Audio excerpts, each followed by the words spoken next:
अब बात देहरादून की करेंगे। फायरिंग के दौरान रिटायर्ड ब्रिगेडियर की मौत की जानकारी इस वक्त मिल रही है। बड़ी खबर आपको बता दें, मॉर्निंग वॉक कर रहे रिटायर्ड ब्रिगेडियर को गोली लगी है। कार ओवरटेक करने को लेकर दो गुटों में विवाद हुआ था और विवाद के दौरान एक गुट ने दूसरे गुट पर फायरिंग की थी और इस बीच खबर यह मिल रही है कि गोली लगी है रिटायर्ड ब्रिगेडियर को, जिससे उनकी मौत हो गई है। मॉर्निंग वॉक वो कर रहे थे, इसी दौरान यहां पर कार ओवरटेक करने को लेकर दो गुटों में विवाद हो जाता है, गोली चलती है और ये गोली उनको लग गई।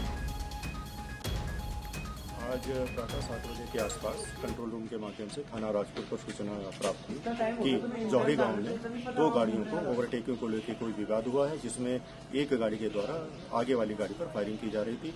इस फायरिंग के दौरान मॉर्निंग वॉक पर निकले एक व्यक्ति को भी गोली लग गई है और उनको अस्पताल पहुंचाया गया। अब जानकारी में आया है कि उपचार के दौरान उनकी मृत्यु हो गई है। पुलिस के द्वारा समस्त थाना क्षेत्रों में, देहात में, सिटी में नाकेबंदी कर दी गई है। जो गाड़ी है और जो उसमें व्यक्ति सवार है उनके संबंध में सघन चेकिंग की जा रही है और जल्दी ही पुलिस के द्वारा इनको गिरफ्तार कर आगे की कार्रवाई की जाएगी। तो आपने सुना, इस पूरे मामले में एसपी सिटी की तरफ से जानकारी दी गई है। कहा गया कि जैसे ही उनको ये गोली लगी थी उसके बाद तुरंत उनको अस्पताल ले जाया गया, लेकिन उनकी मौत हो गई थी। और मॉर्निंग वॉक पर वो निकले थे, वॉक वो कर रहे थे, लेकिन क्योंकि यहाँ पर विवाद चल रहा था, कार ओवरटेक करने को लेकर दो गुट जो थे वो आपस में भिड़ गए थे, उनमें विवाद चल रहा था और तभी फायरिंग होती है और गोली उनको लग जाती है। पंकज राणा ज़्यादा बातचीत के लिए इस वक्त हमारे सहयोगी जुड़ चुके हैं हमारे साथ।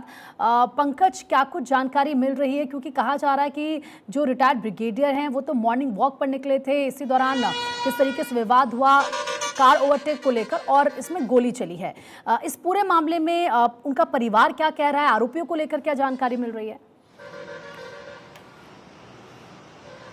देखिए, पहली अपडेट मैं बता देता हूं कि अभी जो आरोपी हैं वो फरार बताए जा रहे हैं। जो स्कॉर्पियो सवार युवक थे वो अभी फरार है। पुलिस उनकी तलाश में चल रही है। पूरे देहरादून के आसपास के क्षेत्रों में नाकाबंदी कर दी है ताकि जो आरोपी फरार हुए हैं उनकी तलाश कर ली जाए।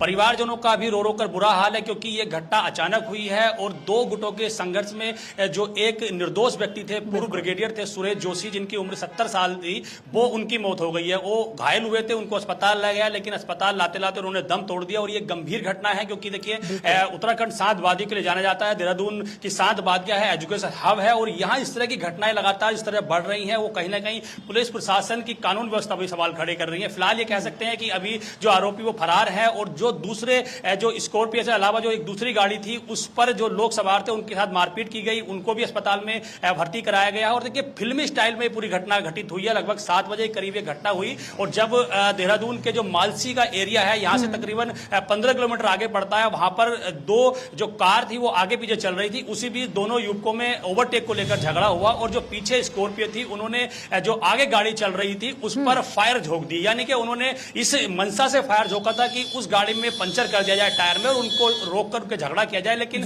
गोली देखिए, भगवान को कुछ और ही वो हुआ और उन्होंने जो गोली फायर की थी वो सीधे जो पूर्व ब्रिगेडियर सुबह मॉर्निंग वॉक पर निकल रहे थे, हर रोज वो मॉर्निंग वॉक पर निकलते थे और सुबह जब मॉर्निंग वॉक कर रहे थे उनके वो गोली लगी और अस्पताल ले जाते लेते उनकी मौत हो गई। और ये बहुत गंभीर घटना है। अब पुलिस पूरे इस मामले में जांच कर रही है और जो आरोपी फरार हैं उनकी तलाश की जा रही है। बताया जा रहा है कि वो मसूरी की तरफ गए थे और मसूरी में भी पूरी नाकाबंदी कर दी है। संभवतः ऐसा माना जा रहा है कि पुलिस पूरा आइडेंटिफाई करके सीसीटीवी फुटेज के आधार पर उन लोगों को गिरफ्तार कर लेगी।